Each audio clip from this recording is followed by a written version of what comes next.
How's it going, everybody? Last video for this year, we're going to finish up with a list of the undocumented changes for the, I guess we can call it the mid-season patch a few weeks back.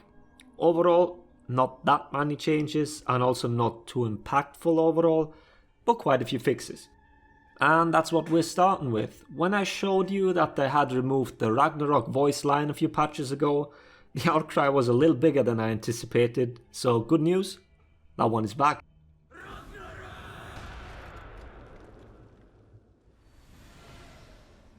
And while we're here on High Fort, this is the dual version of this map. And what would be the C point on Dominion is a little different here. The back is actually barricaded off, there are no direct ledges. All you get are the two balconies for drop attacks and then the ledge. I'm not really sure where I'm going with this exactly, it's just to show again that Ubisoft is more than aware and also okay with ledges being in the game, especially for Dominion. Blocking these off can't be that much work, also considering that we have these alternate versions in arcade as well.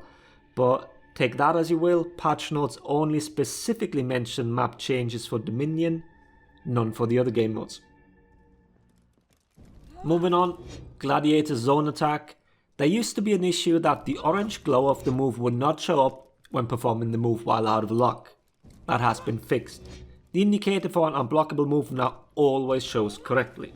One thing I noticed is that it actually shows longer than if the move was performed in lock.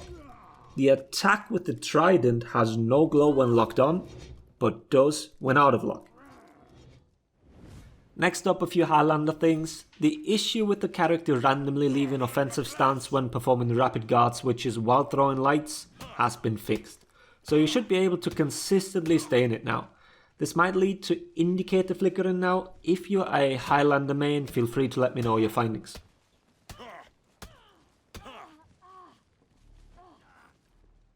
Speaking about indicator flickering, that Moonwalk Shuffle has been in since a few patches ago and seems like people found a way to flicker the unblockable symbol with it. Depending on latency, it might even show a bit of the kick animation. Whether that's connected, I don't know, but be aware that this is an issue. The flicker shouldn't throw you off too much, as it only shows up very briefly and can't really be done all that consistently. Next thing for Highlander is more PSA than a change. The patch notes did mention that they fixed his external superior lights.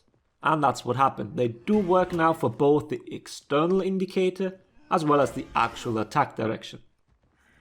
Now, the issue of this not working correctly now only remains on Shaolin. He still can't use the external indicator for his crushing counters out of cheese stance. This is more a little reminder here. I'm not sure whether that is intended behavior or just an oversight. I think they should all work the same, even if Shaolin's requires the additional cheese stance setup, and considering that it does, why would it have that extra handicap?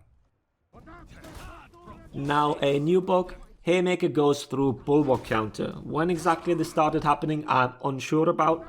We did tests of all this back when you could conquer or bash objects or teammates and inflict damage to opponents. Back then, Haymaker did not go through bulwark counter, but Shield Basher did. So it's either Ubisoft making it consistent or something else is going on.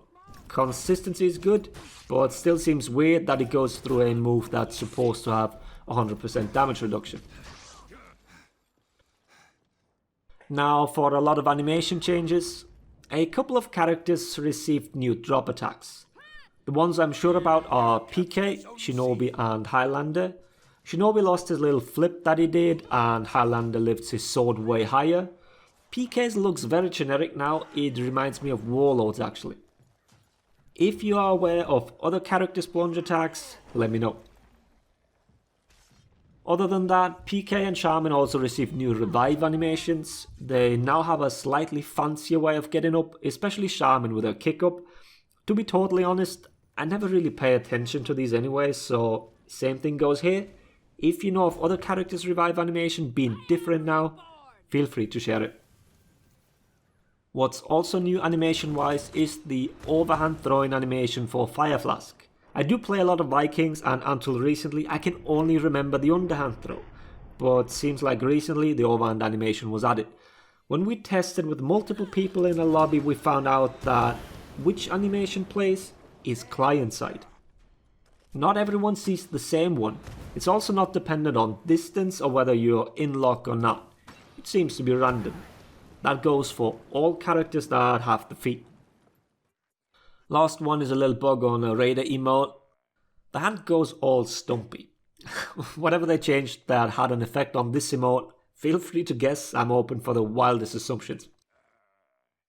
But yeah, that's it. And also for this year.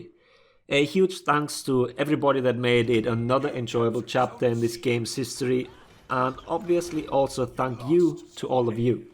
Whether you became a Patreon, joined the YouTube membership thing, subbed on Twitch, joined the Discord, or simply just watched my videos. Thank you. And also a huge shout out to everyone always willing to help with making of these videos. I'm not going to list names because I'm sure I'd forget someone. You know who you are, and I appreciate all of you. Quite a lot actually.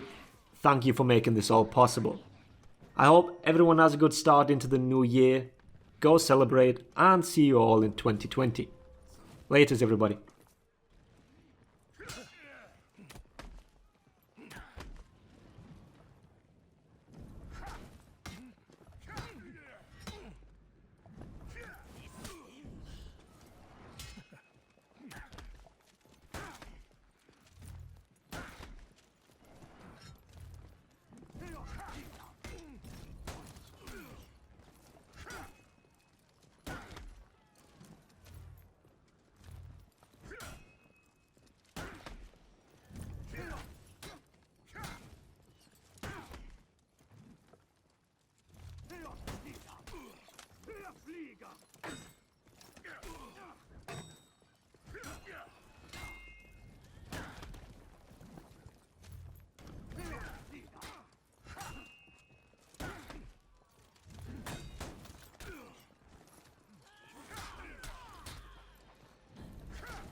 Captured Zone A.